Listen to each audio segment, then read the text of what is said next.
Hey yo, what is going on, you guys? It's your boy AceoxReacts, and I'm back. I'm back with another reaction. This time I'm going to react to the Wii Balance Board horror game by Mini-Me. Never seen a Mini-Me video, so this is a first. Like I said, never seen a video by him or her or them. But I saw the title and I thought to myself, hold on, the Wii Balance Board as a horror game? So you control it by using the balance board? Sounds kind of interesting, sounds unique, sounds cool, but sounds also very limiting. Because if you cannot control a character, probably how would you design around that if you can only use the Wii Balance Board, right? So I'm excited, I'm interested. I want to see what their style of video making is, as well as how a horror game would work with the Wii Balance Board. Because I don't know, aside from Wii Fit, any game that even used the balance board at all. So yeah, it's new ground for me. But before we start, like always, go into the video description, click the first link in the video description under the credits tab to get to the original video by Mini-Me.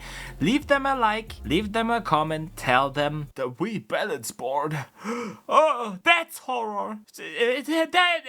No, doing sport, that's true horror. That's terrifying. I'm positively frozen in fear. Spooky poopy. Hashtag very spooky. Tell them that, and obviously subscribe to them. After all, I'm reacting to the video, so let's show them some support and some love. And yeah, I think that's it. Hold on, I'm gonna scroll up and zoom out. You can watch me do it. Alright, there we go. I scroll up and zoomed out for you. So without further ado, here we go. This is a Wii game that came out back in 2011 called Ikenia no Yoru, which translates directly to Night of Is it Sacrifice. Japanese only? Pretty generic sounding name, and you'd be forgiven for thinking that it's a generic looking game too. From the creepy little ghost girls to the possessed friends to the folk rituals, this game is filled to the brim with Japanese horror tropes, but this is far from your standard horror game, or really your standard video game. There's one bold thing that it does that transforms it into something far more experimental. You play this game using the Wii Balance Board, of all things, where you walk on the spot to walk in the game. Aim your Wiimote at the TV, which acts as a torch, or your flashlight if you're American. So alright, so you use the Wii remote as well. Okay. We'll kind of shuffle on the spot to run. And I can press A to turn my torch off, or press A to turn my torch back on. Or why would you do that? Open door handles like this. And yeah, that's kind of all the mechanics there are in the game. There's a bit more to it. If I hold B and I walk on the spot, I walk backwards, which feels very weird. And if I shoot the remote, I do a 180. But otherwise, that's kind of the entire game. For a quick refresher, in case you have no idea what I'm does not sound interesting. Was an accessory for the Wii that kind of looks like a set of scales, where you stand on it and pressure sensors can detect your weight and balance. Nintendo released this back in 2007 alongside the exercise game Wii Fit, which helped make it a massive success. And I'm wagering most of you probably know what this thing is if you're watching a video on the internet about an obscure Japanese-only horror game, but I think it's worth remembering how the balance board was used in games that weren't Wii Fit. Most of them were exercise or dance related, and if not, they were smaller skate. Yeah, like I said, I only played the Wii Fit with the balance board, and it seems like the mechanics of the horror game are kind of similar to one of the mini games in the Wii Fit I played. There's a marathon run thing, and it's pretty much on rails, but depending on how fast you move on the board decides how fast your character runs or walks. And in this case, the game doesn't seem to be on rails. After all, you use the Wii remote to look around, but it looks very stiff. It looked very stiff, and if that's all you do, that's kind of boring. Sounds kind of boring. So yeah, I did not know that there are any games that use that accessory for the Wii at all. So it's completely new land for me, except Wii Fit, like I said, but everything else is new to me. So yeah, this is going to be interesting. Skateboarding or snowboarding or party games, or it was more of a gimmicky side control mode in an otherwise more conventional game. It was rare for a game outside of these more obvious groups to be designed around the balance board, and one of those rare exceptions is Night of Sacrifice. Now, when I first heard about this Alright. game, I was Okay. incredibly skeptical. It sounds like a total gimmick, but a gimmick that I just had to try out for myself, and I was shocked to find out that it's actually kind of good. I've been questioning if my bar is too low Okay. from playing the games that I do this last few weeks, but I genuinely think that this is designed with a level of cleverness and care that works and took me off guard. It's a smart game, and maybe the fact that it was made by an experienced developer is to thank for that. It was developed by Marvelous Entertainment, who are best known for Oh, yeah. Harvest Moon, which couldn't be further from this game, but there are certain Interesting. ingredients with Night of Sacrifice that you need to be able to stomach to enjoy it, and I don't think that everyone will be able to. Alright, Game opens lay it by down. daring you Lay to it down name for these us. 5 characters as your friends, and it just so happens that I have a group chat with 5 people in it, so lucky them. Myself and Big J are dating, as are JJLJ and Ryan, and Toast's dad owns the house that we're all visiting. These little bios that tell you this information are the first insight into the sheer efficiency of how this story is told. Every tidbit of text Alright. is very succinct, though from what I understand, the translation patch did have to shorten some stuff. And on that thought, I just want to quickly... Okay, so is it actually a Japanese-only game, and he ran it through a translation thing, or rather, there's a patch that applies to the thing? So my guess is probably that it never released outside of Japan, right? That's what we're getting from this, right? It's not just me, right? Yeah. Brand Newman's English translation patch that I'm using here. The game was only ever released in Japanese, but Alright, thanks to okay. this patch, it's now we go. fully playable in English. And while the patch isn't completely trivial to install on your completely legal and real Wii console, Yeah. included a great looking PDF with the patch that has clear instructions and a troubleshooting cool. section to get you all up and running. It's fantastic, and I'll include a link to it in the description. After naming everyone, you're thrown into the intro level, a quick sequence where you're hanging out in the living room, having your friends explain the controls to you. At first, it's very unwieldy. Every individual step lurches you forward, so controlling the camera on top of thinking about walking definitely takes some getting used to. If this was real, you'd be stubbing your toe on every bit of furniture in this room. Wouldn't want to knock over that Wii there, would you? It's always cute when games do Yeah. this. Ryan's Yeah, I like that too. too. I remember when I played Alan Wake and it had the... I think it had... Did it have different consoles? Because the re-release had a different console, but the one I played it on the Xbox 360, when you're in the mental wellness center, whatever it's called, there's an Xbox 360 there. I like that when games include it as well. I remember some game, was it Vex? I think it was Vex. There is a level where you're in a living room or something like that, and there's also an Xbox console, I think, right? A really giant one you can platform on and fight enemies and stuff like that, and it's everything is scaled up, so that's the level, you know, you're climbing around giant furniture. Yeah, I like when games do that. I like that. So it it's too. a curious choice to give all the characters these colored cartoony models. They have Wii Fit trainer It feels completely out of place. moody horror game, especially Yeah. when the enemies look like this, but I guess they wanted each Damn. character to be generic proxies for your friends. There's no Yeah. voice acting, they emote well enough with mocapped animation, but it's just always a bit weird and it always takes you out of the moment when you see them. Thankfully, you don't see them too often. After the intro, you're Good. thrown back into the main menu where there's now a set of missions called cases that you can choose from that put you in control of a set of okay. unknown characters investigating what happened to my group chat.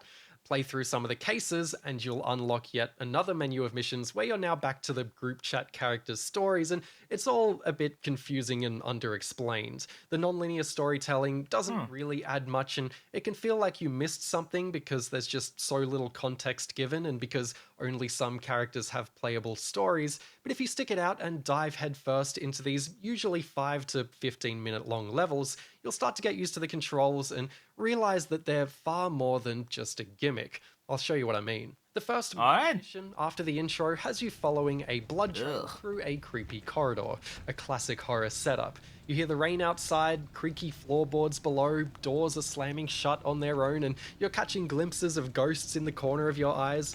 Why is the It's ceiling bleeding? but it's well executed. Why is the ceiling bleeding? Sound design and a more minimal immersive presentation. There's something about the shakiness of the Wiimote aiming that adds another element to it too, even if that was unintentional on the developer's end. Like, it's as if your character is trembling while holding the torch.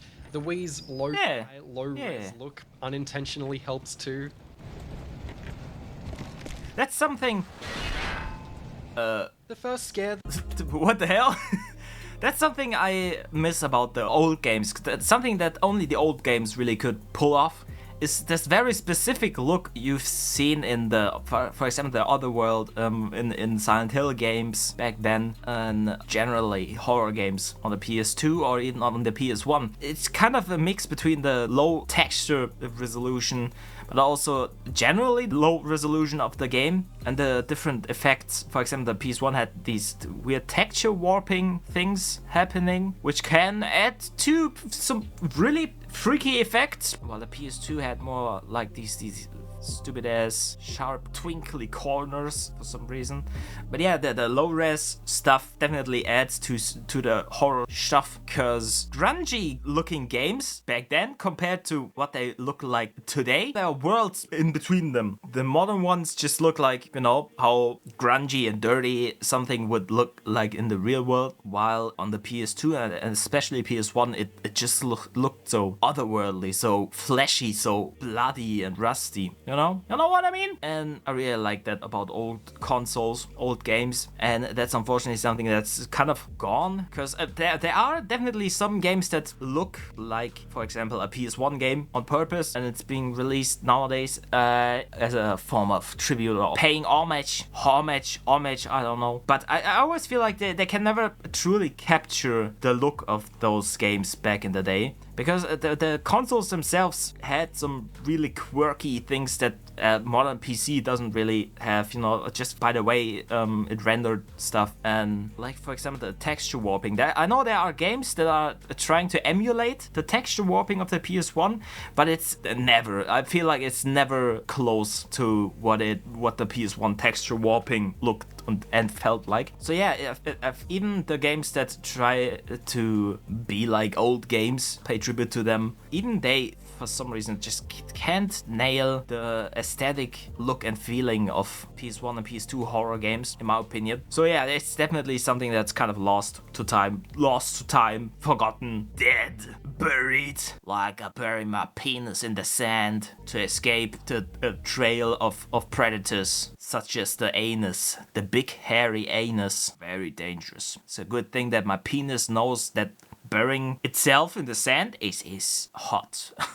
It's fucking hot, bitch! That's what I'm trying to say. Nah, but yeah, I miss that about the old games. The really shitty graphics just added to the just how grungy and dirty and dilapidated stuff feels in those horror games. I mean, just look at it. Look at it. If it was done nowadays, you'd see every individual speck of dust, and it doesn't look like this, because you know, in real life stuff doesn't look like this.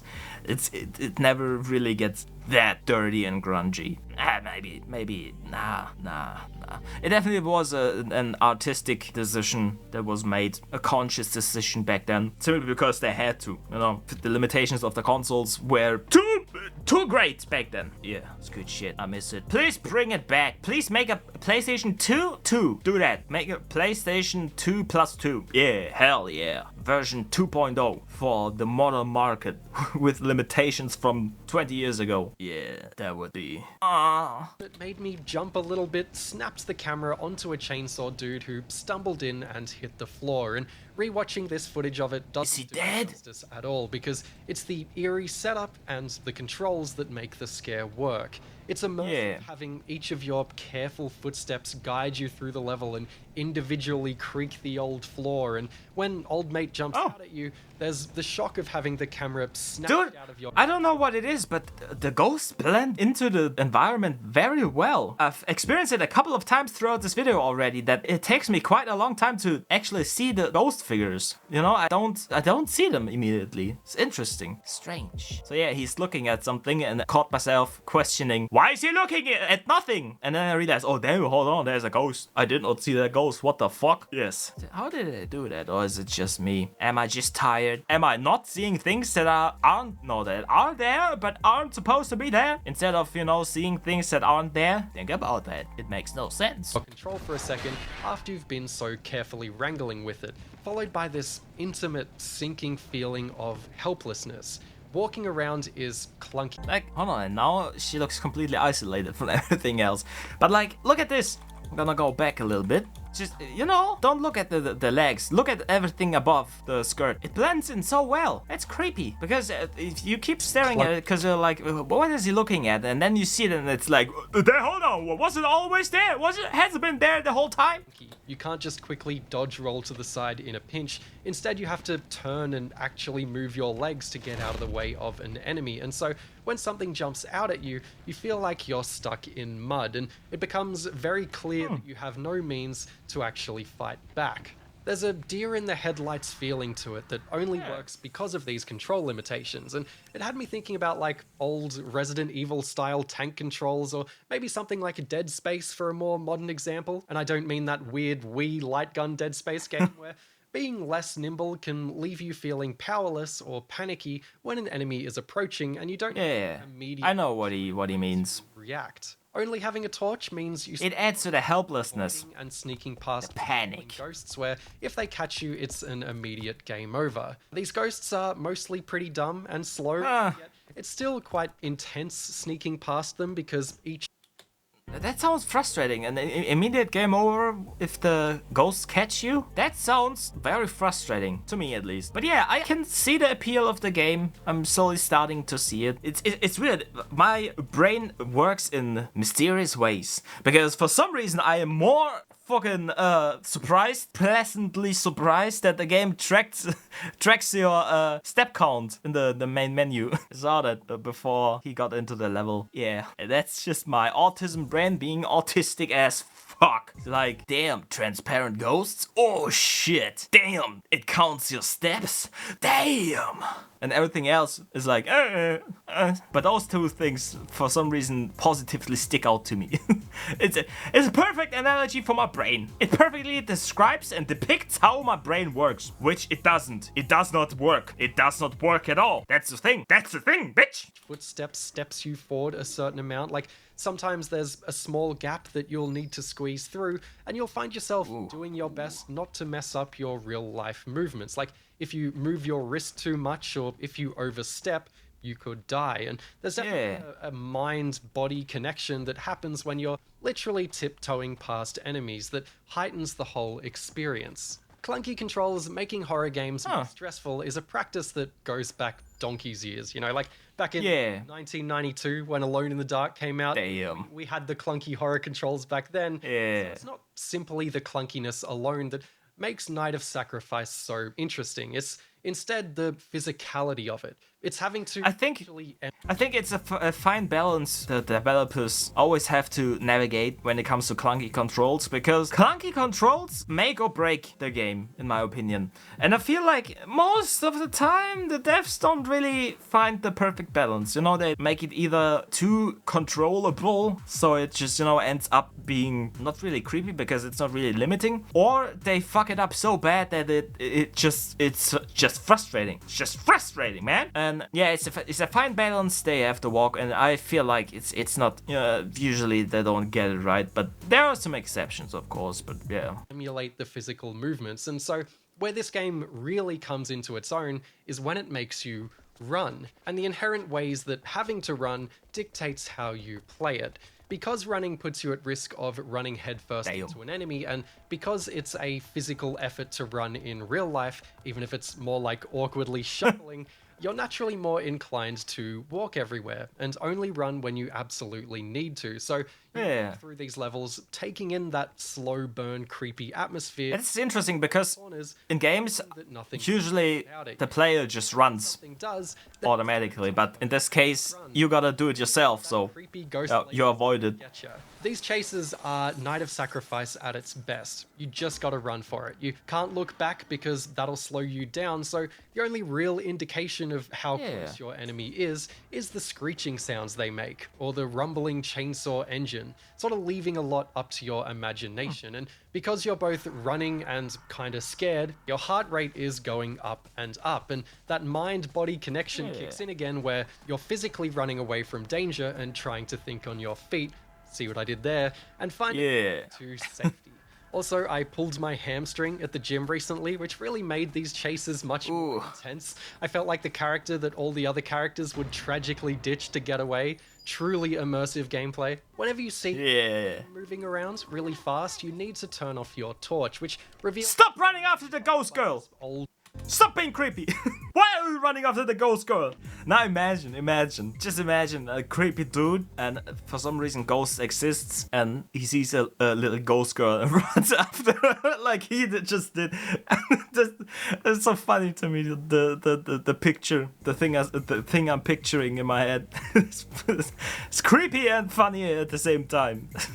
God damn it. Zombie looking dude that you then need to creep past in the dark. So I was in this cave tunnel that I needed to get to the other side of, and old mate was— Oh, that's creepy, man. So I turned off my torch and let him walk his path so I could sneak past. Up on these platforms next to me, on both sides, were these shadowy figures that I just didn't want anything to do with. I suspected that if I went near them, it'd be an instant. He's coming up! Once I got past the old flame guy, I just ran for it. I fanged it to the other side without looking back and crossed my fingers, hoping that none of those shadowy guys were chasing me. I saw a nook that I could hide in at the end, and so that's what I went for, and then this happened. It's a jump scare? I knew it. I knew it! Thought I was— I've played enough horror games and saw enough horror movies so I can pretty accurately predict jump scares at this point, so yeah, I saw it coming. I did not expect a zombie ghost to jump out at him though. I did not expect the wall to break, to be honest, as well. That's kind of cheap. Kind of cheap. A ghost cannot break a fucking wall, especially not a solid wall like that. No, I don't believe that.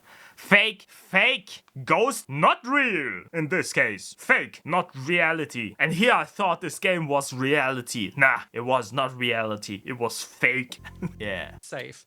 I tried to turn and run, but it was too late. And again, it was like I was stuck in mud. Maybe this is a cheap scare and a cheap death, but it was real good at lulling me into that sense of safety and pulling out the rug. As soon as it teaches you a good lesson.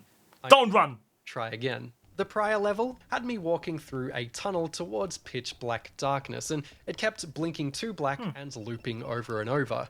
I was receiving creepy text messages, something that happens throughout the game, and the more I walked, the more the tension ramped up as a panel in the roof broke open and eventually the tunnel twisted and spiraled forwards like a surrealist painting. Not knowing if I was Alright, okay. not knowing if the tunnel would ever end because maybe I wasn't doing something right, becomes far more anguishing when you have to actually physically walk rather than just hold a joystick forward. It's What was that? tiresome, and that's a feeling that this game only achieves because of these balance board controls. When you look back to see that you're being chased and have to start running through the seemingly endless tunnel, it only becomes more stressful. My favorite level— Yeah, I imagine, saw my mate Ryan turn into a giant ghost and hunt. No! The Not Ryan! running footsteps, the music ramping in.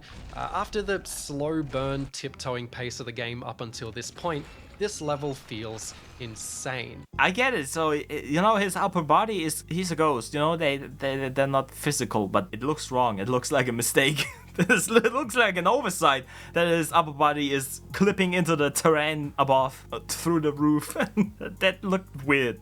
While he's thudding towards you, you need to shine your light in his eyes to stun him and then just run for it. And then you find that there's multiple of him and the stakes get even higher until eventually— Multiple Ryans? Balancing on thin wooden beams, which actually means balancing on the Wii Balance Board in real life, while stunning giant Ryan who's trying to kill you just to get away. It's incredibly intense, and the closest that this game gets to actually having combat.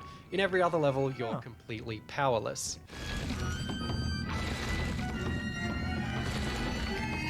Run! Run! Now I have Hell a yeah. confession to make. I'm a Wii first-person shooter enjoyer.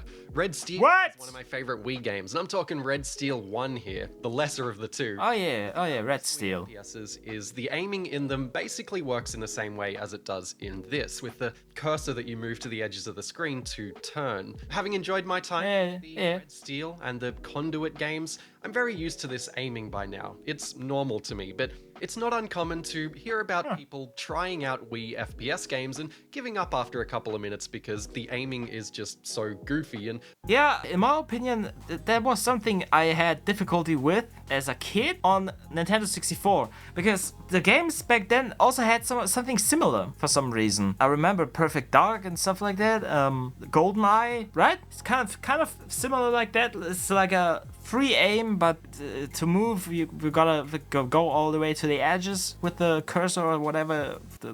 Yeah, yeah. I didn't like it back then, but now that you mentioned Red Steel, I completely forgot about that game. Those games. Yeah, I kind of liked it. I kind of liked Red Steel 2 at least. I haven't played through the first one because I bought it while I was 16, and Red Steel 2 was rated 16 plus, and the first one was rated 18 plus, if I remember correctly, and I was not allowed to get it just because of 2 years. So yeah, I played Red Steel 2, and I liked it. I liked it. It was frustrating though. I felt like the aiming with the Wii remote, even with the motion sensor plus or whatever, the Wii remote plus add-on thing, it still did not make it less frustrating. It made it less frustrating, but not. It did not fix the issue itself, the entire issue. So yeah, I kind of like it, but also kind of not. So I'm on neither side. That was, yeah. But I like it. And like Metroid also has this free aim thing, sort of. I think you can toggle it, and I liked it in the GoldenEye era of games because it's unique. Nowadays everything is standardized, which isn't a bad thing. But yeah, I liked that games had to try and figure out first-person controls back in the day, and it created some really strange setups. I got a message, don't worry. It's not you. I got a message. And I'm not gonna reply to it because I'm recording. Motherfucker! But yeah, I like this aiming type of stuff because it just reminds me of the Nintendo 64 times, even though Red Steel is from the Wii era of games. So yeah, but still, similar thing. I'll take a quick break and I'll be back in a second. Alright, so I'm back. Let's continue. I have to imagine that some people would have the same problem with Night of Sacrifice. What I'm saying is, I'm probably more predisposed to enjoying this, especially because I'm so into obscure. The control style is also games, and in Sacrifice's credit, I think, calling isn't a complex game for on Wii. a mechanical level. There's rarely any puzzles, and it's usually made very clear to you what you need to be doing. Like, it'll often lock you in the room that you're in so you don't waste time backtracking, and you'll quickly realize that following the creepy little ghost girl is always the way forward. Being incapable. Oh, okay, so that's why you followed her. But it also brings a level of simplicity and approachability that is necessary for a game with controls that are basically unlike anything else. If you were feeling a bit cruel, the turning just looks frustrating. Grandparents a Wiimote and said, "This is your torch," and then told them to stand on the balance board and walk in place to walk forwards, they'll instantly wrap their head around that conceptually, like more so than giving them a traditional video game controller. They might not wrap their head around the aiming, that'll definitely be their biggest hurdle, but otherwise, if they can, this follows the same intuitive, unsophisticated design something like Wii Sports had. Like, here's your tennis racket, or your baseball bat, or your bowling ball, don't throw it into the TV. Here's your torch, here's how you walk, off you go. If your disappointed parent or grandparent can put up with the aiming, which may be a big ask, the simplistic nature of the rest of the game means that they'll be absolutely fine to enjoy it for what it is. Maybe enjoy isn't the right word. And what it is a virtual haunted house amusement ride, complete with cheap scares and great but generic aesthetics and atmosphere building. The controls themselves are very much the star of the show. That's a good description. The reason that this works, and if it was any more involved or difficult than it is, I'd be concerned that the limitations of these controls would rear their ugly head, much like Giant Ryan did, so I could shine my light in his face. It's a double-edged sword though, because the simplicity of it all does get a bit long in the tooth as the game wears on. Yeah, it sounds very repetitive, to be honest. About 4 hours if you don't do the bonus stuff, We'll get to that. 4 hours just walking around? Mystique around the Damn. enemies and how they're scripted begins to wear thin about halfway in. When you start to understand how each enemy type works, they become less scary, and while I adore more high concept levels, usually you're just walking from A to B through dark forests or hallways, avoiding the occasional patrolling ghost. It doesn't help that this game loves a cheap trial and error death too. Like, at times it's very effective, like when that cave wall broke in front of me, but when you happen to choose the wrong locker to hide in, because I guess the game is coded that way, it can be an exercise in frustration. That's shit. Are pretty generous, and hey, it's The first time I experienced locker hiding spot scare stuff was in Outlast, where you hide in the locker, and as far as I know, the AI is always programmed to open the one you're not in, because it would be really fucking unfair if it just happens to open the one you're in. But I always thought that was so cheap, you know, you can just, you can see that it's programmed to open only the ones you're not in. And it takes away from the horror. But then again, this is an example as why that's a better decision, because if the ghost just happens to open the one you're in, then that's fucking stupid too. It's asshole shit. Especially if you have to restart the entire level then again, because he said when you get caught by the ghost, it's an instant restart. Mission failed. We'll get him never, cause he's dead. Yeah. I remember in Alien Isolation, they made it quite a lot better. They pulled it off a lot better, in my opinion. Because the alien in Alien Isolation slowly evolves with you. It learns from the way you play the game and, you know, counteracts stuff and learns stuff. And yeah, I remember I hid in a locker, and I guess I did it too often throughout the game, because the alien came close and then decided, oh, let's open it. But the other times it did not do that. Or when you hide underneath something too often, then it starts to look underneath stuff. That's cool. That's a cool way to fix the issue of the enemy looking either where you're hiding or only looking where you're not hiding, which both is shit. I think Alien Isolation did that pretty well. Makes the game also more difficult, because, you know, if you use one tactic too often, you gotta try out something else, and that's it's always keeping you on your toes. On your toes, your twinkling toes. While you're jizzing, your toes twinkle. He twinkles his toes. It's a way to get in your 10,000 steps, I guess, and the game does track your steps. Yeah, I mean, that's, yeah. Should help carry the pace when the gameplay gets a bit tired, but it really didn't do anything for me. It feels more like window dressing or hey, look, it's me! For these levels, rather than anything more gripping. The creepy texts are fun, there's some evocative imagery, especially at the end, that really lands, but it's not like I was on the edge of my seat hanging out for what was going to happen next, or the edge of my Wii Balance Board, rather. I was about to say that. Valley and how it affects you and your friends who are all meant to be... The friends look so out of place, though. This is more about the set-piece moments than the broader story, so the whole naming your friends thing really fizzles out. There's no branching paths or decisions or dialogue choices, so there's no fighting to save some friends while losing others like in something like Until Dawn. It always plays out in the same way, being a very linear game. At least I could send silly screenshots to my group chat. Once you beat the game, you can play through the entire thing again in a sort of hardcore mode where each level has modifiers like a time limit or no running or no stopping, and if you do, you unlock a very goofy, raunchy secret level. Nothing too wild, just some corny dialogue, but I found playing through the game once overstayed its welcome. What the fuck? I just tried a few of these missions out before putting the game down. Thankfully, World of Long Plays has uploaded the secret mission if you're interested, you dirty dogs. All in all, Ikenio no Yoru, without its flaws, you know, this is no hidden gem masterpiece game, and I wasn't left feeling the need to sing its praises from the rooftops, but I was very... Yeah, it does not seem like it, but... And by how successful... I think it has some positives to it, so... I mentioned it earlier, but with all the weird games that I play, I was... Because I was about to say, you could probably call it shovelware and it would be accurate, but I don't think it's shovelware. I just thought about it and it's better than shovelware, but it's not good enough to be anywhere close to be a masterpiece. I guess it's interesting distraction, a short interesting distraction, which perfectly applies to the Wii Balance Board as well. It's an interesting gimmick, but nothing to write home about. That's why I think questioning if my standards were simply too low, but I think this is genuinely quite good for what it is, and what really solidified that to me is playing it without the Wii Balance Board, which you can do, so you only use the Wiimote to both aim and walk, and it's a completely different experience. That sounds... Mashing it sounds ass. is trivial compared to, actually having to run. And so without the balance board, you're kind of just thoughtlessly sprinting through levels and all of the novelty is lost. It's weird because the game was built around the Wii Fit board. Physically running away from ghosts, which is... Why they even give you the option is strange. That the world outside of Japan missed out on a pretty unique experience here, because I agree. Night of Sacrifice, despite its flaws, is a horror gaming experiment that's mostly a success.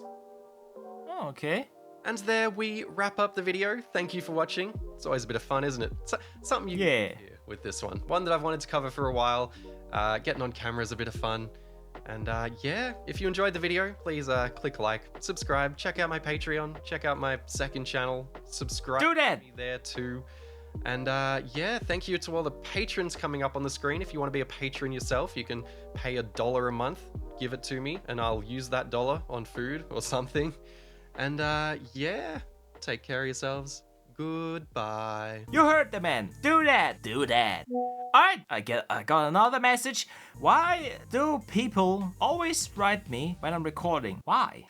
I have time. I have so much free time. You could write me any of those times, but you don't. Instead, you write me when I'm fucking recording. What is wrong with all these people, man? But it was a good video. But I'm not gonna play this game. No, it sounds, like a novel idea, but that's about it. Nothing that's got me too excited to play it, try it out myself. But the video was good. I liked it. Very interesting game indeed. Like I said, I've never heard about it for some reason. I mean, it never came out, outside Japan, but still strange indeed. But yeah, do what he told you to do, and I'm gonna tell you what you can do as well. Go into the video description, click the first link in the video description under the credits tab to get to the original video by Mini-Me. Leave him a like, leave him a comment, tell him, dude, stop chasing that ghost girl. Stop it. It's a stranger danger, man. That ghost girl is gonna kidnap you. Tell him that. That's a funny joke, right? The expectations have been subverted successfully. I'm a god comedian. And obviously subscribe to him. He deserves it. This video was good. I liked it. And in my comment section down below, tell me what you want me to react to next. Maybe another video by him, maybe by someone else, about something else, for something else, whatever the something fucking else. Who cares? You care? Then tell me, alright? But try to make it specific, like for example, giving me a title, a video title or something like that, because if it's about a topic I'm unfamiliar with, I don't know what's good and what isn't, right? I don't know what to look out for. So, help me out in that regard, please. Or I can pick out something myself, like I've been doing mostly on this channel so far, and so far my track record is perfect, yeah. I just pick stuff that sounds or looks interesting and pray for the best. And this technique did not let me down so far, so that's a good thing. Or I can do both. Depends on what you prefer. Just let me know and I'm happy to oblige either way. This has been the Small Penis Man. Small Penis Man out. Gangsta shit, yeah. My brain is fried. I'm low energy today. I don't know why. Probably because I got almost no sleep. Well, I got some sleep, but not enough for me. For some reason, I need at least 10 hours of sleep. Everything that's shorter than that, I feel like I haven't slept for a fucking second, bitch. For a fucking second. I did not sleep for a fucking second. God damn it, that's what it feels like. So yeah, I can't really think of an outro bit, so. The weather isn't helping. It's fucking hot in here. God damn it. I'm all sweaty and hot and oily and ready. If you catch my drift, motherfucker.